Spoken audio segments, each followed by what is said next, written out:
방송에서 제공하는 투자 정보는 투자 판단에 대한 조언입니다. 방송에서 제공하는 주식의 가치, 가격 상승 및 가격 하락에 대해서는 방송사에서 보장하지 않습니다.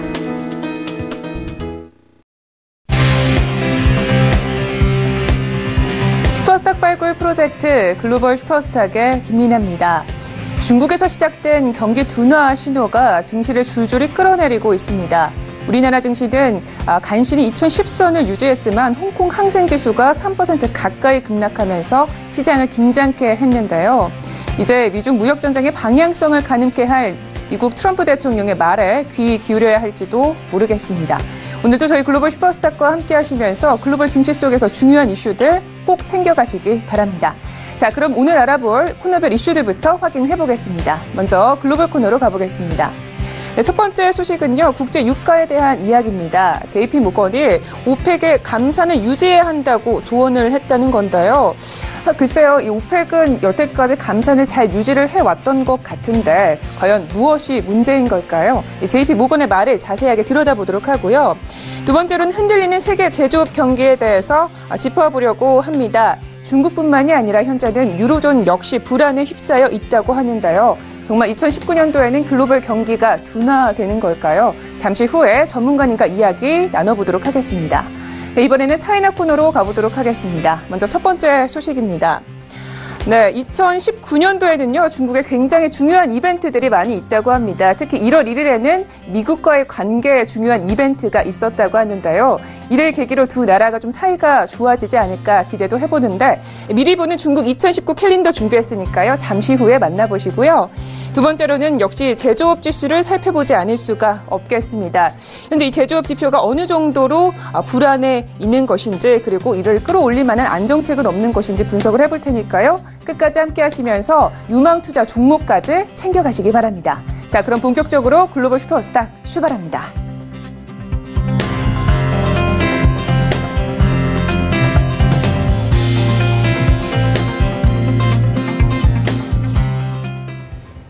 네, 본격적으로 글로벌 이슈에 대해서 자세한 이야기 나눠보도록 하겠습니다. 오늘은요, 김은수 멘토님과 함께합니다. 인사 나눠볼게요. 네, 멘토님 안녕하세요. 네, 안녕하세요. 네, 반갑습니다. 먼저 첫 번째 이슈부터 살펴보도록 하겠습니다. 국제유가가요, 올해 2019년도 글로벌 경기 둔화가 예상이 되면서 수요 역시 감소할 것으로 보이고 있습니다. 이 때문에 의미 있는 반등은 현재 보이지 못하고 있는데요. JP모건이 이번에 오펙의 추가 감산이 필요하다 이런 이야기를 했다고 하는데 자세한 이야기 들어주시죠. 네, 맞습니다. 지금 JP모건의 스콧 달링 이사가 한 말입니다. 우리는 오펙의 12월 회의 전에 만약 오펙이 하루 120만 배럴 이상 감산에 나서지 않으면 브렌트 유가 내년에도 $55에 머물 것이다라고 전망했었다면서 이 당시 오펙은 감산에 나섰지만 1년 동안 감산을 하는 것이 아닌 1년의 절반만, 즉 6개월만 감산에 나선다고 밝혔다고 전했습니다. 이 달링 이사는 올해 원유에 대한 수요가 부진한 점, 오펙의 회원국, 특히 사우디아라비아 등의 규칙 준수 등의 불확실성이 좀 제기가 되면서 이 올해 유가 약세 요인들이 이런 것들이다라고 설명을 했다고 합니다.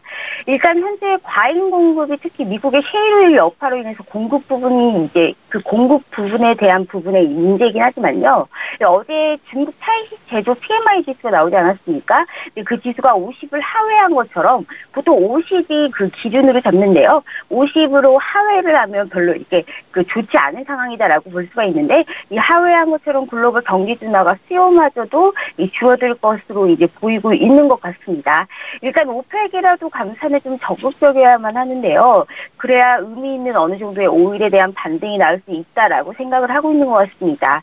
이 사실 오펙이 감산을 한다고 하더라도 미국의 셰일 오일 업계만 살려주는 꼴이기 때문에 현재는 오펙이 감산 이행 여부조차도 사실상 불투명한 상황이다라고 말씀드릴 수가 있습니다. 네, 그래도 사실 보면 오펙은 여태까지 감산을 잘 지켜온 것 같은데요. 그래서 유가는 $75까지 올라간 게 아닌가 이렇게 보이는데 무엇이 문제인 걸까요? 일단은 지금 오펙의 이 감산 이행률이요. 절대적인 수치로는 높지만요. 실제로는 감산 이행을 잘 못했다고 볼 수가 있는 겁니다. 이 송유관 문제나 베네수엘라의 정치적인 불안이 있었을 때도 결국 공급량 감소 부분을 이 오펙 내에서 증산을 하면서 이 패권 싸움이나 하기 바빴던 것이고요. 정말 증산을 한다기보다 자기들의 이 패권 싸움에 더 초점이 맞춰져 있었다라고 보실 수가 있는 거고요. 이 오펙 내에서 증산을 하면서 이제 미국의 대이란 제재에도 불구하고 이 미국 자체도 예외 국가들을 조금 인정하면서 대이란 제재는 아무런 효과가 없어진 거나 다름이 없습니다. 이 더군다나 사우디 빈살만 왕세자가 미국 트럼프 대통령의 이 사위 푸시너 등의 관계를 고려했을 때 이 당장 유가 하락으로 물가 하락을 유도하고 있고 그로 인해서 금리 인상 연기를 원하는 트럼프 대통령의 목표가 있기 때문에 이 오펙 스스로 기득권 국가들이 감산 이행을 하지 않는 모습이 계속적으로 좀 연출된 상황이다라고 볼 수가 있습니다. 그래서 카타르가 오펙 탈퇴를 선언한 상태로 오펙의 이 결속력 자체가 이 조금 약해진 상태고요. 이 사실 오펙이 감산한다고 해도 미국과 이 러시아의 끝없는 이 증산 싸움이 일어날 가능성이 높기 때문에 크게 효과가 있을지도 사실상 좀 미지수입니다. 이건 물론 지금 현재 좀 증가세를 기록하고 있는 이제 금요일마다 나오는 제가 제일 중요하게 생각하는 지표죠. 베이커 휴즈 시추공수기가 이 천연가스 급락으로 줄어들면서 지금 셰일올 단가 이상으로는 어느 정도 반등을 할 수 있을 것이다라고 보고 있고요. 이 JP모건에서는 그래도 결국 오펙의 감산을 이제 통해서 결속력을 다지는 게 급선무라고 보고요. 유가의 키는 결국 오펙이 쥐고 있다고 이야기하는 것으로 보고 있습니다. 물론 이 JP모건은 그 전에는 유가가 배럴당 $80를 넘을 것이다라고 예측한 바가 있고요. 이 시장은 결국은 JP모건 말과는 완전히 반대로 움직였었습니다. 참고로 올해 JP모건은 신흥국 채권과 미국 하이힐드 채권을 올해 최고 유망 투자 대상으로 뽑았습니다. 네, 알겠습니다. 첫 번째 이슈는 여기까지 알아보고요. 다음 이슈도 함께 살펴보도록 하겠습니다. 어제 하루 종일 들으셨을 텐데요. 이 중국의 차신 제조업 쇼크 때문에 글로벌 증시들이 상당히 좋지 않았습니다. 간밤에는 유로존 PMI까지 발표가 됐다고 하는데요. 자세한 이야기 들려주시죠. 네, 맞습니다. 지금 노들 브렉시트와요. 이탈리아 재정위기로 매일같이 거의 살얼음판을 걷고 있는 곳이 지금 바로 유로존입니다. 그 유로존에서 지난 12월 유로존, 그러니까 유로화 사용이 9개국이 하고 있는데요. 이 유로존의 제조 구매 관리자 리스트 PMI 확정치가요, 이제 나왔습니다. 예비치와 동일하게 발표가 됐는데요. 이 마켓에 따르면 12월 유로존 제조 PMI가 51.4로 예비치와 같았다라고 이제 로이터 통신이 이날 보도를 했습니다. 주요 원인은요, 이탈리아, 프랑스의 위축 국면이 두드러졌는데요. 이탈리아 12월 제조 PMI는 49.2로 나타났고요. 프랑스 역시 49.7로 경기 위축과 확장의 기준선, 앞서 말씀드렸듯이 50을 하회한 모습을 보였습니다. 이 독일을 제외하고는요, 모두 이 확장 국면이 깨진 상황인데, 이렇게 되면 22억지 양적 완화 종류의 속도 조절이 좀 필요할 가능성이 이제 나타날 것으로 보이고 있습니다. 네, 알겠습니다. 이렇게 유로존 역시 경기가 둔화되고 있는 모습을 보여주고 있는데요. 그 이유에 대해서 좀 더 자세하게 분석을 해보고 싶은데 원인이 무엇일까요? 일단 가장 중요한 문제는요, 역시나 작년부터 이어지고 있는 미중 무역 전쟁 때문입니다. 전체적으로 미국과 유럽이 이 부정적인, 특히 정치적인 불확실성이 유로존에 점점 커지고 있는 추세죠. 이 브렉시트 등의 이런 관계에 있어서요. 결국 이 부분 때문에 지금 12월 유로존 PMI가 조금 불안하게 나타났고요. 12월 영국은요, 브렉시트 협상이 있었는데 이 한 차례 연기되면서 다음 주 의회 표결을 진행할 예정이고요. 이 반면 프랑스는 마크롱 대통령 사퇴를 요구하는 노란 조끼 시위가 벌어졌습니다. 그리고 이탈리아 재정밀자 우려 역시 유로존의 PMI를 끌어내린 원인이라고 볼 수가 있고요. 이 밖에도 전체적으로 이런 사실 경제적인 글로벌 경제 상황에는 유가가 빠질 수가 없죠. 이 유가의 하락으로 인해서 디플레이션 가능성 역시 유로존 PMI 하락의 단초를 좀 제공했다. 사실상 예비치, 그러니까 예상치 자체가 별로 안 좋았었는데 거기와 맞게 나오지 않았습니까? 그렇기 때문에 이 PMI 하락의 단초를 좀 제공을 했다라고 볼 수가 있고요.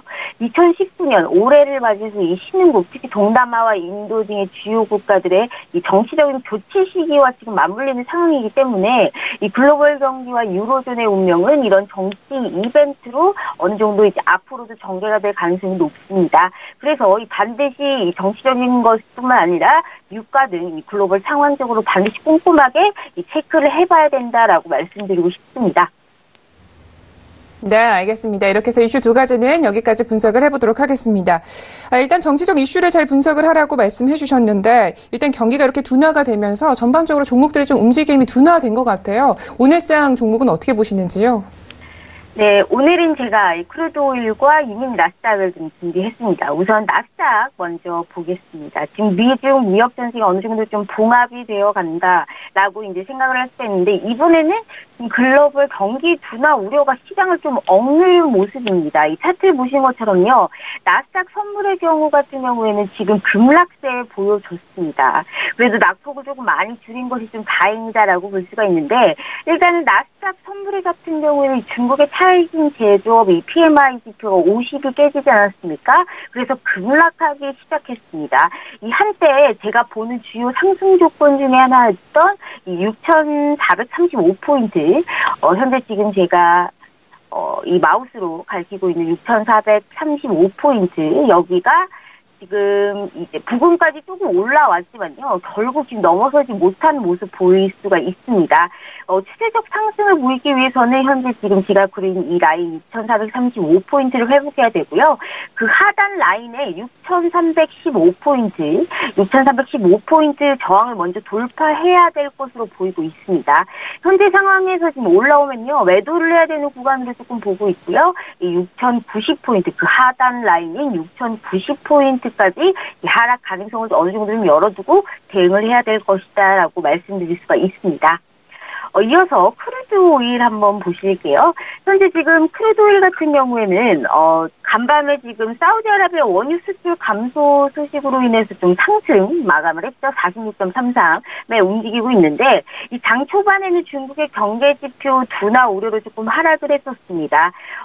하지만 이제 여기에 러시아의 지난 산유량이 하루 평균 1,116만 배럴로 이 구소련 이후에 가장 많았다는 소식이 조금 하락을 자극했는데요. 하지만 지금 사우디가 원유 수출을 줄일 것으로 알려지면서 유가가 다시 상승 반전을 했습니다. 원유 수출을 줄인다. 그러니까 수요 공급을 맞추기 위해서 공급을 조금 줄이겠다라는 말이겠죠. 유가가 그렇기 때문에 다시 상승 반전을 했고요. 이 차트상 44.05 이 두 번째 하단 라인이죠. 이 44.05를 하단 라인으로 47.15 여기 위에 지금 여기까지 이 박스권 정도까지 47.15까지 박스권으로 보이고 있는데 일단 현재까지는 이 박스권 플레이를 진행하는 것이 가장 좋을 것이다라고 보고 있고요. 다만 47.15 여기가 이제 안착한 경우에는 조금 짧은 매수로 대응을 해야 된다라고 보이고 있습니다. 그 전까지는 조금 매도 위주 플레이를 좀 하셔야 될 것 같고요. 이 추세적인 매수는 역시나 52.15 지금 제가 가리키고 있는 현재 여기가 주요 지지라인이 굉장히 많죠. 52.15에 안착한 후에 보는 것이 맞다고 보기 때문에 이 매수보다는 매도 쪽이 조금 더 안정하고 이제 좀 대응을 해야 된다라고 말씀드릴 수가 있습니다. 네, 알겠습니다. 나스닥 같은 경우에는 조금의 매도가 유리할 것 같고 보이고요. 크루드 오일은 약간의 관망세가 유리할 걸로 보인다고 말씀해 주셨습니다. 자, 이렇게 해서 글로벌 이슈는 여기까지 이야기 듣도록 하겠습니다. 멘토님 오늘도 말씀 고맙습니다.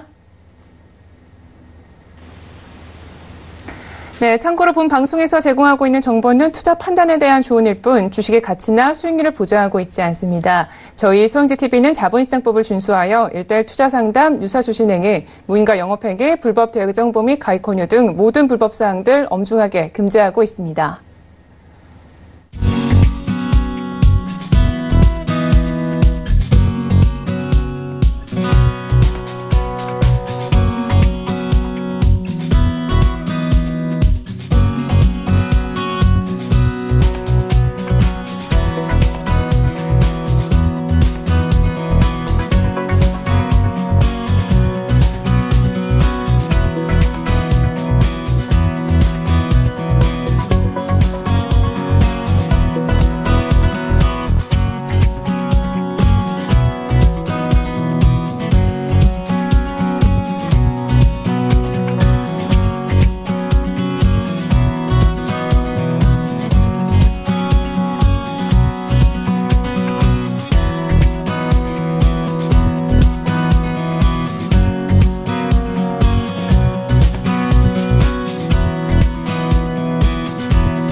네, 현재 아시아 증시가 전반적으로 급락을 하고 있는 상황에서 우리 증시도 어제 이어서 약간의 부진한 모습을 보여주고 있습니다. 그래서 오늘 증시 현재 어떤 흐름 이어가고 있는지 보도록 할 텐데요. 먼저 코스피 지수부터 함께 보도록 하겠습니다. 네, 코스피 지수는 현재 약간의 약보 합세를 유지하고 있습니다. 0.3%대 하락하고 있는데요. 2010선 밑으로 내려왔습니다. 2004포인트를 유지하고 있습니다. 오늘의 일중 보도록 하겠습니다. 흐름을 자세하게 살펴보시면요. 장 초반에는 상승 출발했지만 이내 9시 반 이후로부터 하락하기 시작을 했습니다. 10시 이어서는요. 2000대 밑으로 내려오기도 했는데요. 현재는 조금 올라오면서 2004포인트대 유지하는 모습 보여주고 있습니다. 네, 투자자 동향별로 함께 살펴보도록 하겠습니다. 오늘장은요, 외국인과 기관이 동반 매도를 하고 있습니다. 현재 기관은요, 500억 원이 넘는 매도세가 나오고 있고요. 외국인은 소량 팔고 있습니다. 53억 원대 매도를 하고 있습니다. 오늘 현재 시총 상위 종목들 가격대를 한번 알아보도록 하겠습니다. 삼성전자가 1% 가까이, 2% 넘게 하락하고 있고요. 38,000원대에서 거래 중입니다. SK 하이닉스의 하락대가 굉장히 큰데요. 2% 넘게 하락하면서 58,900원대에서 거래 중입니다. 현대차만이 현재 3% 빨간불 켜주고 있습니다. 다음 종목들도 함께 보도록 하겠습니다. 오늘 삼성바이오로직스가요 0.6%대 강보합대 유지하면서 37만 6,500원대에서 거래 중이고요. 네이버의 상승세가 굉장히 두드러집니다. 오늘은 5% 넘게 상승하면서 12만 4천원대에서 거래가 되고 있습니다. 이어서 코스닥 지수도 함께 체크해 보도록 하겠습니다. 역시 코스피와 유사한 흐름 이어가고 있는데요. 0.5%대 하락하면서 665포인트에서 거래가 되고 있습니다. 오늘간 흐름을 함께 보도록 하겠습니다. 역시 코스피와 함께 상승 출발했지만요. 현재 하락하면서 떨어지고 있습니다. 그나마 현재 660선에서 외국인이 사주면서 약간의 안정권에 들어선 모습인데요. 하지만 기관의 매도세가 좀 강한 것 같습니다. 수급 동향도 함께 체크해 보도록 하겠습니다. 코스피와 역시 같이 기관과 외국인 동반 매도가 나오고 있습니다. 기관은요 300억 원이 넘는 매도를 하고 있고요. 외국인은 100억 원이 넘는 물량을 내던지고 있습니다. 반면에 개인이 500억 원대 사주고 있습니다. 네, 시가총액 상위 종목들 흐름도 함께 보도록 하겠습니다. 오늘 장에서는요, 대부분의 종목들이 파란불 켜주고 있습니다. 현재 1%가 넘게 빠지는 종목들이 굉장히 많은데요. 셀트리온 헬스케어가 1%대 넘게 하락하고 있고요. 신라젠도 1% 넘는 하락폭 기록하고 있습니다. 포스코 캠텍은 2% 넘게 하락하면서 58,900원대에서 거래 중입니다. 네. 현재 메디톡스도 역시 2% 넘게 하락하고 있고요. 최근에 상승폭을 조금씩 반납하는 모습을 보여주고 있습니다. 다만 오늘장은요. 게임주들이 굉장히 분위기가 좋은데요. 펄어비스가 1% 넘게 상승하면서 20만 6,400원대에서 거래가 되고 있습니다. 네, 이렇게 해서 오늘 현재가 좀 알아봤고요. 오늘 다시 저희가 중국 코너로 가보도록 하겠습니다. 오늘은요. 김정철 본부장님과 함께합니다. 네, 안녕하세요. 네, 안녕하십니까. 네, 반갑습니다. 저희 이슈 알아보기에 앞서서요. 마감장 시황부터 알아볼까요? 네, 일단 사실 어제 급락의 이유는 뭐 딱 하나밖에 없죠. 사실 이런저런 핑계를 뭐 댈 수는 있겠습니다만은 어제 급락의 이유는 당연히 중국 차이신 제조 PMI 지표가 안 좋게 나왔다. 뭐 이런 부분을 우리가 볼 수 있겠습니다. 근데 중요한 사실은 지표가 안 좋게 나온 거 가지고 이렇게 크게 우려가 돼서 뭐 새해 연속도 이렇게 이길 수 있나라고 할 수 있는데 충분히 저는 이제 그럴 수밖에 없는 게 이게 사실 12월 마지막 거래일에 이미 이제 중국 정부에서 이제 중국 중국 기관에서 당국계에서 발표한 제조 PMI가 있었는데 그 제조 PMI도 상당히 안 좋게 나왔거든요. 근데 이제 차이신 제조 PMI 같은 경우는 어떤 성격을 갖냐면 민간기업이라는 거죠. 민간기업이기 때문에 이 민간기업에서 나온 이 중국 지표에 대해서는 상당히 그래도 그나마 좀 믿을만하다. 이렇게 보고 있습니다. 그래서 그런 부분들 때문에 사실 이 지표는 정말 안 좋은 거구나라고 인식이 좀 퍼진 것 같아요. 그러면서 지금 오늘까지도 현재 지금 사실 뭐 좋지 않은 뭐 우리나라 증시도 마찬가지고요. 지금 전체적으로 글로벌 증시가 안 좋은데 이게 다만 어떤 부분을 우리가 좀 우려를 해야 되냐면요. 전체적으로 미국도 안 좋고 다 안 좋다 뭐 이렇게만 볼 게 아니라 만약 이런 상황이 벌어져서 이머징 마켓이 안 좋고 다시 또 선진국만 좋아지는 그러니까 미국 쪽만 좋아지는 그런 상황이 좀 벌어질까 봐 이제 그런 부분들이 좀 문제입니다. 그래서 저는 이제 그런 부분을 좀 문제로 보고 있고요. 중국 증시 같은 경우가 만약에 그 이머징 마켓을 좀 대표하기 때문에 중국 증시 상해조합 같은 경우는 지금 밀린 현재 자리가 2,465에 끝났는데 이게 지금 전 저점이죠. 전 저점 2,449.197인데 이건 2,400 뭐 거의 50이에요. 2,450에 거의 근접을 했습니다. 거의 근접을 했는데 여기를 깨면 사실 거의 이제 그 뒤에 이제 하반 자리는 더 나올 수 있다. 뭐 이렇게 좀 볼 수 있겠고요. 그래서 상당히 지금 중국 증시, 오늘 중국 증시가 상당히 중요합니다. 오늘 중국 증시 상당히 중요한데, 일단 뭐 차트를 뭐 일단 보시게 되면 오늘 중국 증시 같은 경우 만약에 이 부분에 상해종합이 2,450을 깨는 경우가 우리가 좀 상당히 좀 우려를 좀 해야 된다. 만약 이 부분을 더 깨지면 중국 증시 상당히 안 좋을 수 있다. 그래서 중국 증시도 경기 방어주 위주로 가는 게 맞다. 저 이렇게 보여지고요. 어제 이제 항생지수가 또 상당히 좀 급락을 했습니다. 항생지수 급락을 했는데, 항생지수 역시 마찬가지로 사실 뭐 좋은 이슈가 사실 안 나오겠죠. 좋은 이슈가 안 나오는데, 일단 항생지수도 전체적으로 대형주 위주로 좀 많이 안 좋았고요. 그런 부분들 때문에 좀 항생지수도 연초부터 상당히 안 좋은 그런 모습도 보여주고 있습니다.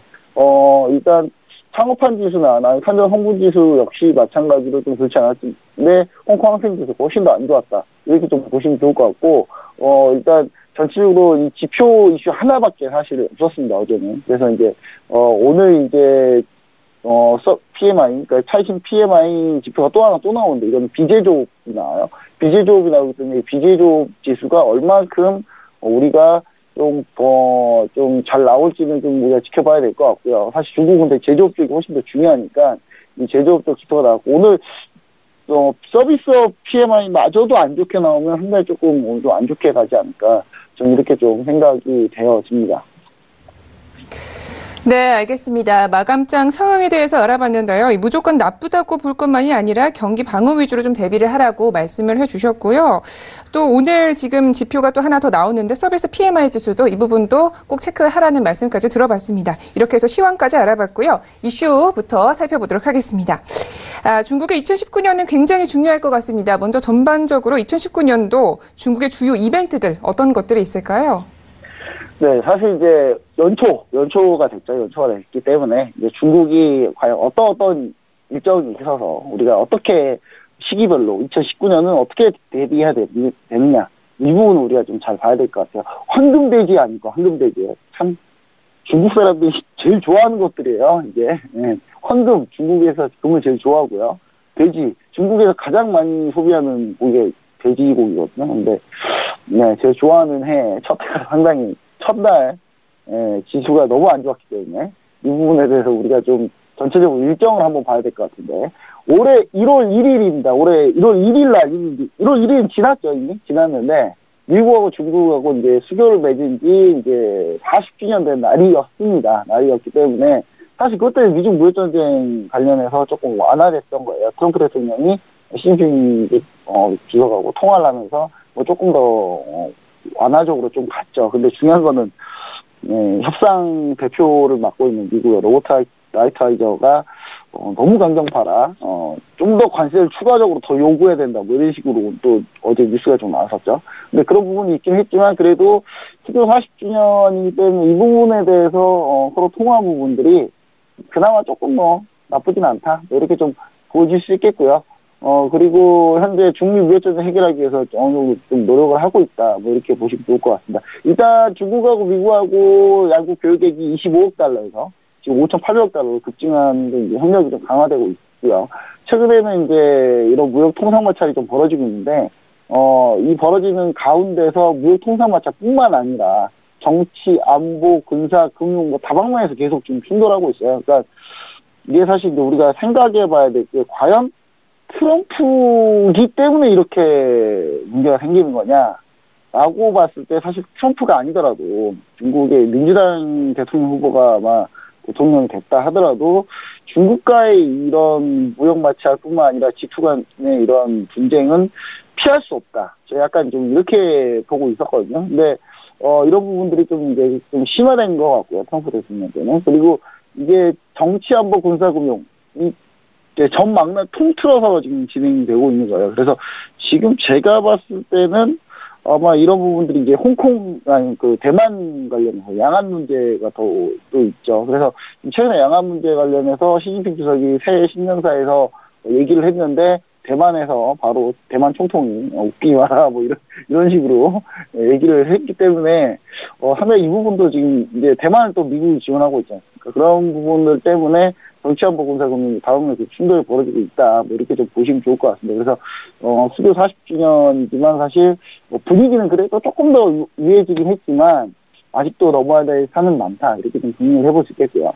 중국 같은 경우가 이제 3월에 2월하고 3월이 상당히 이제 일정 중에 중요한 일정이 있는데요.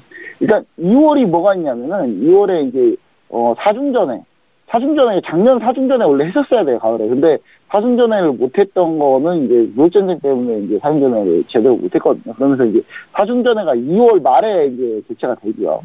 3월에는 전국 인민 대표자, 그러니까 전인대라고 합니다. 전인대가 3월 3일부터 3월 5일로 예정이 돼 있습니다. 일단 사중전회 같은 경우는 일단 조금 이제 성향은 덜한다 하더라도 전인대 같은 경우는 거의 경제 정책, 중국의 경제 정책을 거의 총망라한다 이렇게 보시면 좋을 것 같아요. 구체적인 실행 계획부터 로드맵이 일단 연말에 로드맵을 짜고요. 그 다음에 3월에 있는 전인대 때 완전히 이제 구체적인 실행 계획들이 우르르 나오는 그런 이제 이벤트이기 때문에 이 이벤트 상당히 좀 우리가 좀 관심 있게 좀 지켜보셔야 됩니다. 중국 주식을 직접 투자하시는 분들한테는 상당히 좀 관심을 가져야 되고요. 국내 주식을 하시는 분들한테도 전인대 이슈는 상당히 좀 중요하다. 이렇게 좀 볼 수 있습니다. 근데 국내 주식을 하시는 분들한테 추가적으로 얘기 드리면 물론 춘절이 있긴 하죠. 설날 춘절 이슈가 있기 때문에 그 부분도 하나 챙겨 가셔야 될 것 같고요. 그 다음에 이제 이 양해에서 하이라이트가 있습니다. 이 양해가 있는데 전인대 사중전에 이렇게 양해에서 하이라이트 부분이 있는데 일단 이 하이라이트가 어떤 거냐면 리커창 총리. 그러니까 중국은 국가 외교 안보 이런 부분도 총망라에서는 이제 주석이 모든 걸 거의 대부분 하고요. 그다음 경제, 그다음에 사회 이쪽은 약간 총리가 맡는 경우가 많거든요. 그래서 근데 사실 리커창 총리는 제가 이런 중국 글로벌 시간에 제가 계속 얘기 드렸지만 리커창 총리는 사실 패자당 중국 공산당 계파 중에 태자당 출신이 아니에요. 태자당 출신이 아니고 공청당 출신이기 때문에 사실 리커창 총리가 그렇게 힘을 발휘하고 있지 못합니다. 힘을 발휘하고 있지 못한데 태자당이 이제 시진핑 주석이 태자당 출신이고요. 근데 이제 그 리커창 총리는 공청당 출신이라서 현재 지금 특별히 영향을 발휘 못합니다만 그래도 총리이기 때문에 경제 정책 관련해서 이렇게 발표를 하게 되는데 이게 이제 이걸 뭐라 그러냐 정부 업무 보고라고 하는데 이 정부 업무 보고에서 올해 2019년 중국 경제 성장 목표치랑 그 다음에 중국에서 이제 가장 중점대에서 진행하는 부분이나 사업이나 경제 정책의 약간 전체적인 밑그림 이후에 이제 그다음에 투자 금액 이런 것부터 해가지고 전체적으로 다 나와요. 다 나오기 때문에 이게 가장 하이라이트다. 이렇게 보시면 좋을 것 같습니다. 그리고 4월이 넘어가게 되면요. 4월로 가게 되면 중국 해군 창설 70주년 기념해서 중국이 이제 4월 23일날 산둥성 칭다오 앞바다에서 국제 관함식을 하게 됩니다. 국제 관함식을 하게 되는데, 주식 투자하는데 이게 얼마나 중요하냐. 이렇게 보실 수 있겠지만, 이거 같은 경우는 이제 어떻게 보셔야 되냐면요. 관함식을 하게 되면 일단은, 이게 보통 사열을 해요. 그 나라의 이제 최고, 이제, 그럼 이제 중국 같은 경우 시진핑 주석이겠죠. 시진핑 주석이 전체 함 사열을 하는데, 이때 관함식에 이제 국제 관함식이잖아요. 그러니까 중국배만 있는 게 아니라 일본도 있고, 우리나라도 있을 겁니다. 그래서 전체적으로 이게 쭉 있어서 사열을 하기 때문에, 이때 이제 과연, 기존에 있었던 이 무역 마찰이나 그냥 일본과 중국의 외교 관계나 이런 걸 따져봤을 때, 과연 어떤 모습으로 나올지, 이 부분들, 그러니까 우리나라도 중국에서 어떤 위치를 차지해서 보여줄지, 그런 부분들 우리가 중점적으로 포커스를 맞춰서 좀 보시면 좋을 것 같습니다. 최근에 우리나라, 지금 일본하고 우리나라는 지금 에이더를 쌌네, 사격 통제 에이더 쌌네, 안 쌌네 가지고 지금 시끄럽잖아요? 시끄러운데, 개인적으로는 이 관함식 때 한번 중국하고 좀 잘 해가지고, 일본이 상당히 오만한 콧대를 좀 꺾었으면 좋겠어요. 제 생각은 좀 그렇습니다. 자, 그리고 이제 4월에 이제 또 베이징에서, 제2의 1대1로 국제협력 정상회의가 있습니다. 지금 1대1로 부분들이 지금 잘 안 되고 있는데, 1대1로 정상회의 같은 경우는 전 세계 각국 정상들이 모여서, 1대1로 협력을 논의하는 자리인데, 중요한 거는 이제 1대1로가 계속 잘 가오다가, 지금 어떤 상황이냐면, 일부 국가들이 지금 1대1로 거의 포기하고 있어요. 1대1로가 어떤 거냐면, 이제 중국에서 유럽, 아프리카로 가는 실크로드, 중국의 예전 실크로드를 그대로 만들어가지고 그쪽 지역을 개발하는 그런 이제 이슈가 있는 그런 대규모 사업이거든요. 대규모 사업인데 중국이 이걸 주도하고 있는데 제가 봤을 때 중국이 주도하는 것 자체가 사실은 주도하면서 이제 그 개발 도상 국가들이 그 주변에 많아요. 그다음 예를 들어 뭐 네팔, 뭐 아프리카 국가들 중앙아시아에 있는 국가들 해가지고 상당히 좀 개발 도상 국가들이 많은데 이 나라들이 뭐 자금이 없잖아요. 자금이 없는데 이거를 해야 되니까 중국에서 차관을 빌려주고 이런 식으로 진행을 해왔거든요. 근데 이 부분이 이제 그 나라의 부채로 발목을 묶이는 이런 상황도 계속 벌어지고 있어서 지금 잡음들이 많이 나오고 있다. 그래서 중국의 1대1로의 그 상당히 중요한 분수령이 되지 않을까, 이때가. 저는 좀 이렇게 보고 있고요. 그 다음, 이제 여름에 좀 쭉 잘 쉬었다가, 이제 9월이 되면은, 중국 최대 전자상거래업체의 알리바바 마인 회장이, 이제 알리바바가 20년째 되는 해거든요. 근데, 9월 10일 날 은퇴를 하십니다. 은퇴를 하셔서, 중국의 일단 1세대, 중국의 제 1세대 IT 쪽에 있는 1세대 창업자들이 이제 하나둘씩 이제 물러나기 시작하는데, 일단 마인 회장이 물러난 부분은 우리가 좀 생각해봐야 되고, 그 다음에, 진동의 유창동 회장 같은 경우는 요즘에 좀 상당히 안 좋죠. 소문이 많고. 그래서, 그런 부분들, 1세대들이 어떻게 지금, 퇴장하는지, 이런 부분도 우리가 좀 지켜보면서 중국 IT업계 판도 변화를 좀 보시면 좋을 것 같고요. 그 다음에 이제, 신중국건설 70주년 전후로 해서 9월에서 10월 초에 중국, 수도 베이징에서 신공항이 건설이 됩니다. 신공항이 개통될 예정인데, 지금 중국의 이 베이징 신공항은 거의 인천국제공항을 거의 타겟으로 잡았다고 해요. 그래서, 상당히 좀 우리나라 인천국제공항과 상당히 경쟁이 좀 치열할 것 같고요. 이 밖에 이제 중국 수교 70주년, 북중 수교 70주년, 북한과 중국의 수교 70주년이고요. 그 다음에 제2의 중국 수입박람, 국제 수입박람회 11월, 10월에 있죠. 그때가 있고요. 그 다음 마카오 반환 20주년, 이런 행사들이 올해 2019년 중국 증시를 볼 때, 눈여겨보시면 좋은 행사들로 우리가 보시면 좋을 것 같습니다. 네, 알겠습니다. 올해 중요한 이벤트들을 쭉 얘기해 주셨는데요. 실제로 이 미중 수교 40주년 이래로 좀 미중 관계가 풀리는 느낌이기도 합니다. 현재 지금 오늘 증시가 좀 출발을 했습니다. 하락 출발했는데요. 오늘 증시 굉장히 중요하다고 말씀해 주셨는데, 그러니까 결국은 이렇게 증시를 압박하는 이 경기 둔화 속도를 좀 최대한 줄이는 게 중요하지 않을까 생각이 듭니다. 그렇다면 이와 관련해서 좀 주목해야 할 이슈들은 어떤 것들이 있을까요? 역시 당연히 전인대 이슈겠죠. 전인대 이슈인데 경제공작회의가 12월에 있었죠. 12월에 있어서 경제공작회의 밑그림 같은 경우는 현재 지금 이미 공개된 상태고요. 그리고 이제 지난번에 이제 글로벌 슈퍼스타 중국 시간에 경제공작회의에서 나온 얘기를 제가 다 정리 한번 해드렸고요. 그 다음에 이제 사중전회 같은 경우는 사중전회가 작년 무역전쟁 연기가 돼서 2월 말에 개최하는데. 여기서 나온 이제 중국 경제 성장률 목표, 그 다음에 방향이 상당히 중요합니다. 방향이, 지금 포커스는 뭐냐면요. 우리가 중국이 몇 퍼센트 성장, 몇 퍼센트 부채, 몇 퍼센트 금리 수준, 이런 거 우리가 크게 안 중요하고요. 질적 성장하고 양적 성장을 중국이 둘 다 잡겠다라고 지금 하고 있는 거예요. 근데 이게 가능할지 안 가능할지 우리가 좀 잘 판단해보는 게 가장 중요한 포커스다. 좀 이렇게 좀 보여집니다. 중국이 질적 성장을 한다고 했을 경우는 내수 쪽에 포커스를 맞추는 건데, 지금 원래 그쪽으로 가고 있었는데, 무역전쟁이 현재 심화되면서 양적 성장으로 다시 또 틀었거든요. 양적 성장을 튼다는 얘기는 중국이 다시 부채를 쌓고 그 부채로 대규모 투자를 하면서 내수 부양, 경기 부양을 하는 그런 형태로 전개되는 거고요.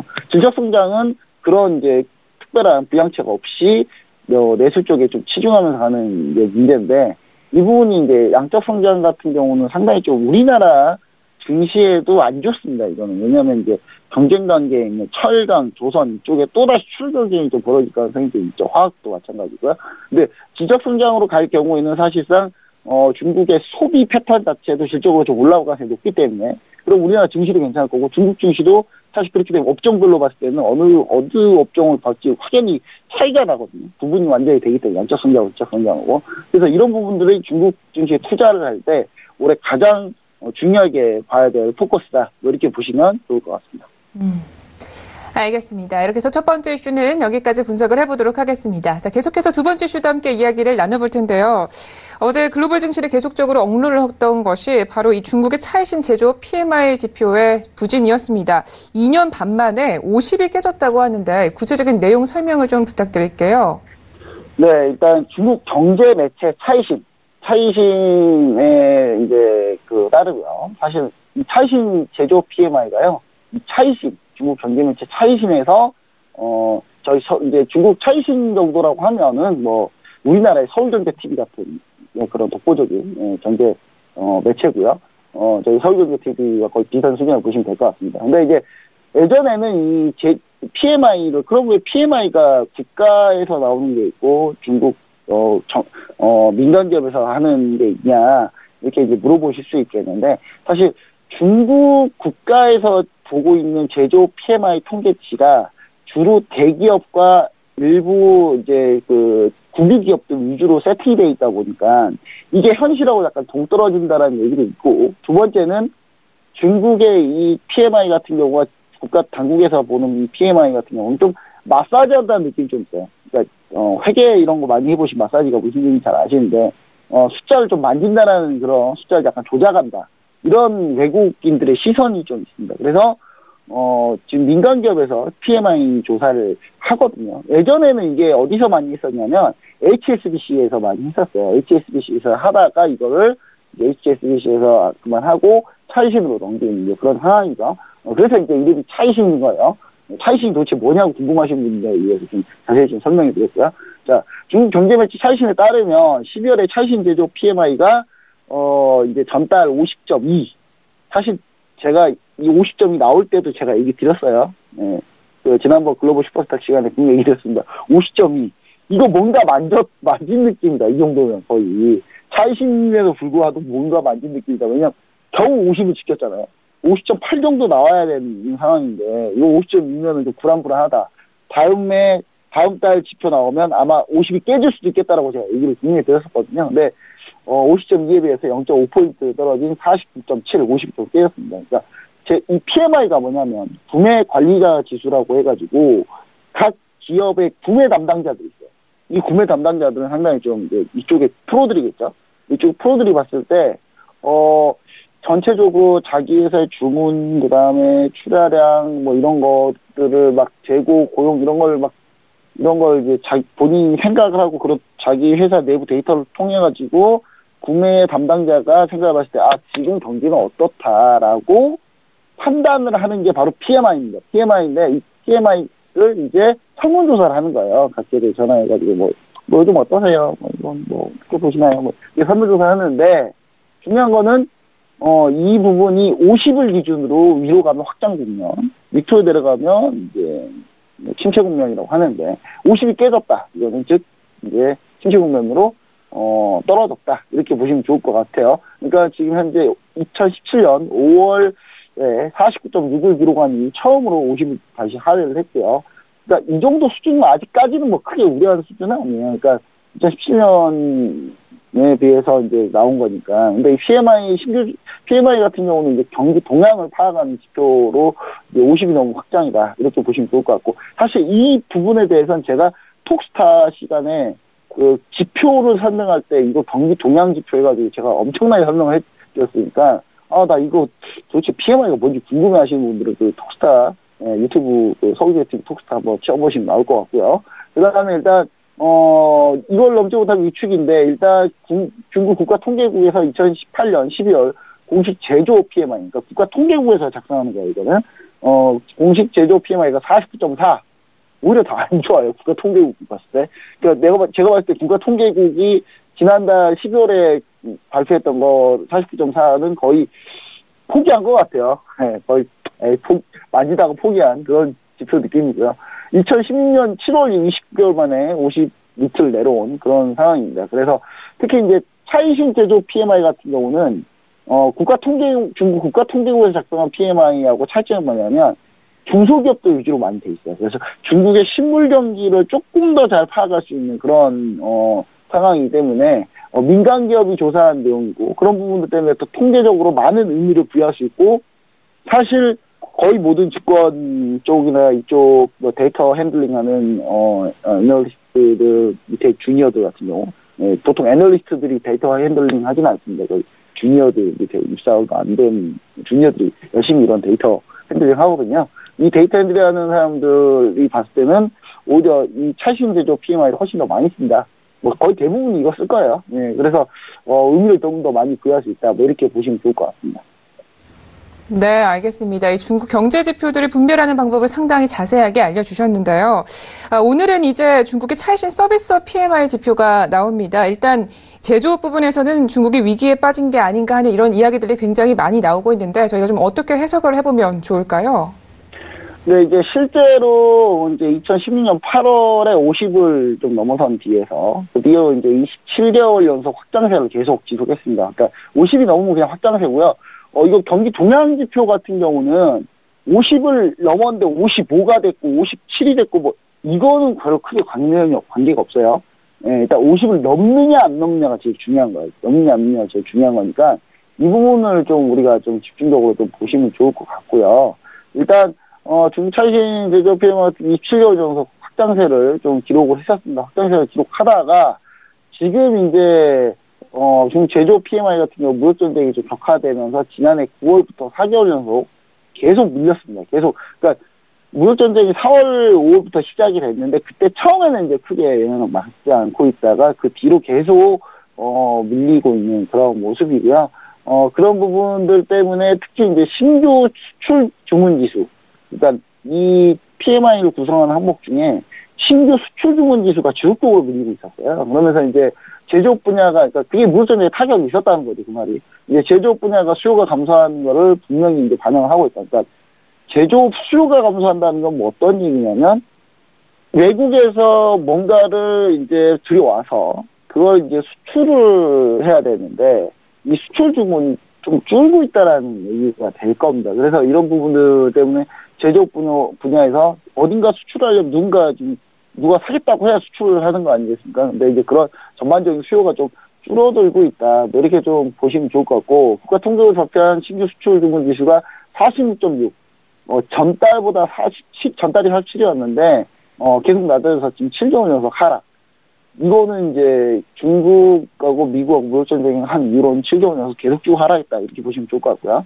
차이신 PMI 같은 경우는 신규 수출 주문 지수가 역시 마찬가지로 9개월 연속 수축 구간에 현재 들어가 있습니다. 그래서 지난해 11월까지만 해도 아직 뭐 위기라고 하기에는 좀 이르다. 중국 내부에서도 그런 얘기들이 정말 많았거든요. 근데 지금 사실 이제 봤을 때는 위기가 아닌가. 지금 이제 위기다라고 중국에서 판단하는 경우도 지금 많이 있는 것 같아요. 지금 특히 이제 중국 경제 일간지 중에 뭐 저희 서울경제TV와 거의 비슷한 위치를 차지하고 있는, 내일경제신문이라고 있어요. 중국에도. 근데, 이 전문가 쪽에서 어떤 얘기를 했냐면, 이게 수요도나, 그다음에 신규 주문, 투자 비용, 투입 비용 감소 등 전체적으로 봤을 때는 제조업 경기에 부정적인 영향을 미쳤다고 얘기를 하거든요. 그러니까 이쪽 같은 경우는 웬만하면 중국 경기에 좋다는 얘기밖에 안 하는데 여기서도 이제 약간 가우뚱하는 거 보면 상당히 중국 내부에서도 약간 좀 이거 약간 시간한 거 아닌가라는 생각을 조금씩 중국에서 하고 있다.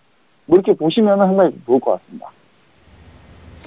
네, 알겠습니다. 이렇게 해서 이슈 두 가지는 여기까지 분석을 해보도록 하겠습니다. 이번에는요, 기업 분석 시간으로 가볼 텐데요. 지수가 이렇게 계속 밀리니까 지금 종목을 사도 되는 것인가 이렇게 우려하시는 분들도 계시지만 지난번에 주셨던 안타스포츠 그리고 텐센트 홀딩스가 지수 대비해서 굉장히 양호한 흐름을 이어가고 있습니다. 때문에 오늘도 어떤 종목을 주실지 굉장히 기대가 되는데요. 오늘은 어떤 종목을 보고 계신가요? 네, 일단 오늘의 포커스는 일단 뭐 매수 위주로 좀 가보자. 뭐 이 포커스이지 않습니까? 그래서 이제 매수 위주로 가보려고 지금 사실 종목을 좀 찾아봤고요.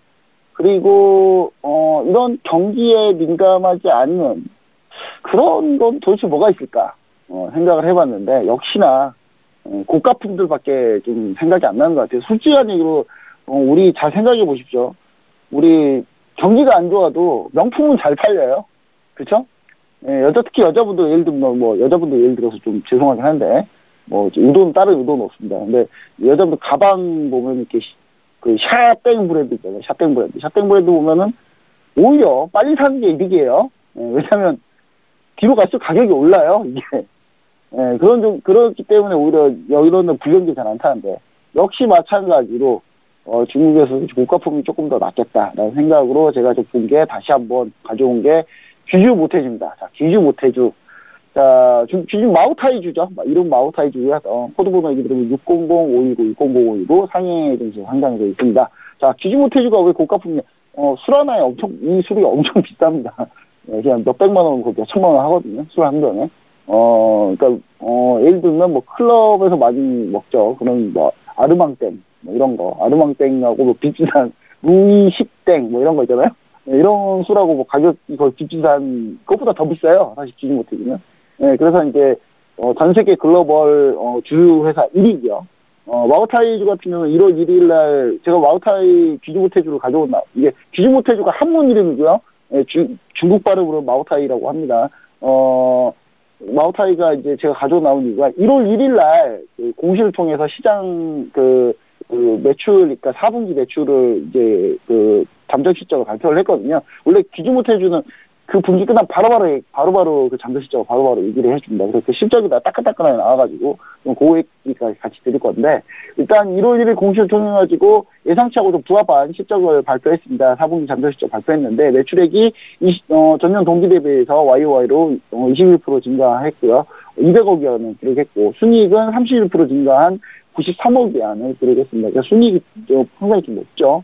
2018년 연말 12월 연말에 우리가 보통 이제 선물도 많이 하고 파티도 많이 하고 술도 많이 먹고 하잖아요. 중국도 똑같아요. 근데 이제 연말 맞이해가지고 2,000위안 이상 초고가 2,000위안이면 제가 하나로 다시 한번 좀 더 계산해서 얘기 드릴게요.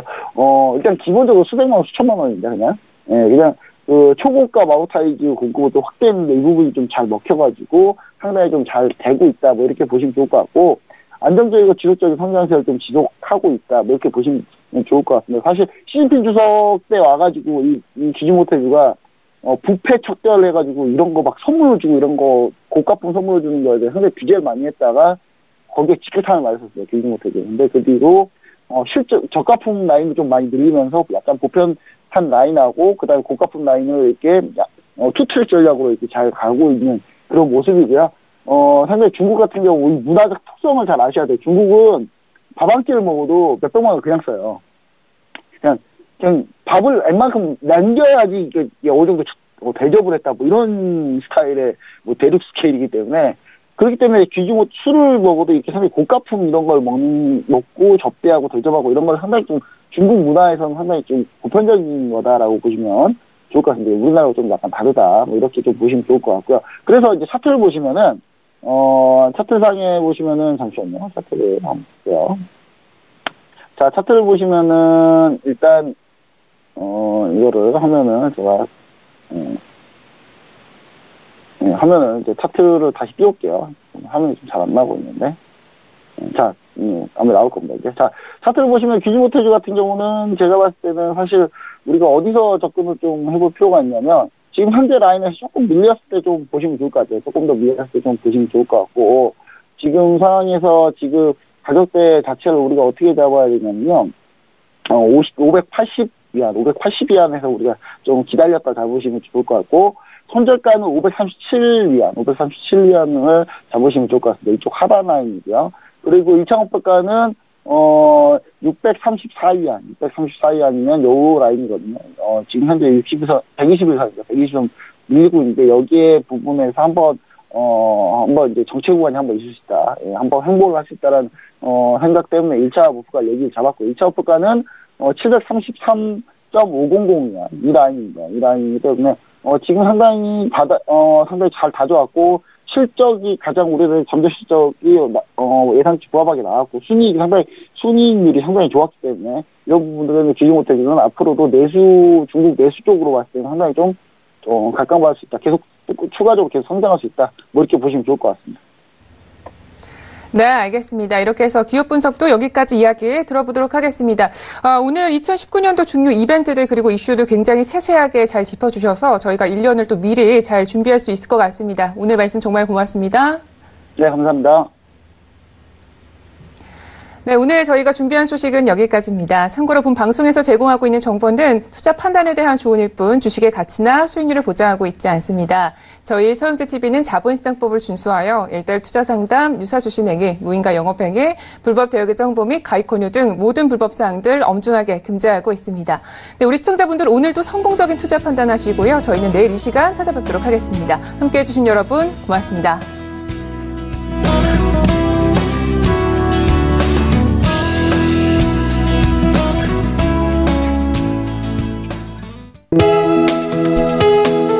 본 방송에서 제공하는 투자 정보는 투자 판단에 대한 조언입니다.